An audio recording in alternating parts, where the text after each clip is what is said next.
আসসালামু আলাইকুম বন্ধুরা, সবাই কেমন আছো? আশা করছি সবাই খুব ভালো আছো। আবার একটা আমার নতুন ব্লগে তোমাদের সবাইকে স্বাগত। যদি আমার ভিডিও তোমাদের ভালো লাগে অবশ্যই সাবস্ক্রাইব করে আমার পাশে থাকবে। তো এখানে তোমরা দেখতেই পেলে যে এটা হলো তালের মাড়ি। আমার বড় একটা তাল পেয়েছিল, তো সেই তালটাকে আমি তাল মারার মই দিয়ে খুব সুন্দর করে মেরে মাড়িটাকে বার করে নিয়েছি।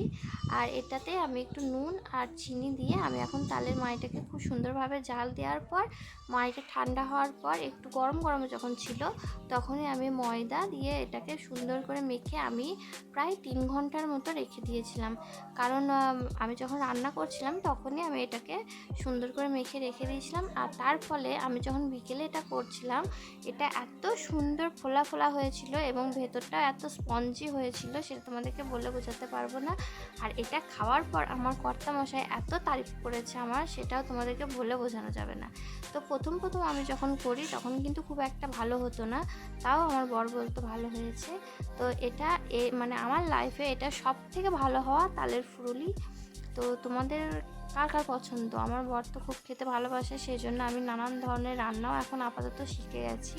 তো প্রথম কোনো রান্নাই ঠিকঠাকভাবে হতো না, তারপরেও আমার বর বলতো খুব ভালো হয়েছে।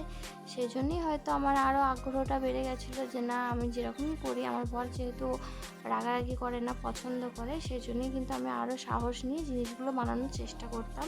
আর তার ফলে আজকে কিন্তু অনেকটাই সুন্দর হয়েছে। আমার জীবনে দুটো মানুষ, একটা হলো আমার আব্বা, যিনি যেই মানুষটাকে মানে আমি যেটাই রান্না করে দিতাম বলতো খুব ভালো হয়েছে, কাল আবার করবি। ঠিক সেই রকমই আমার বড় হয়েছে, যেটাই করি বলে ভালো হয়েছে। কিন্তু আমার আব্বা যেহেতু এখন আর নেই, সেই মানুষটাকে আমি এখন প্রচণ্ড পরিমাণে মিস করি।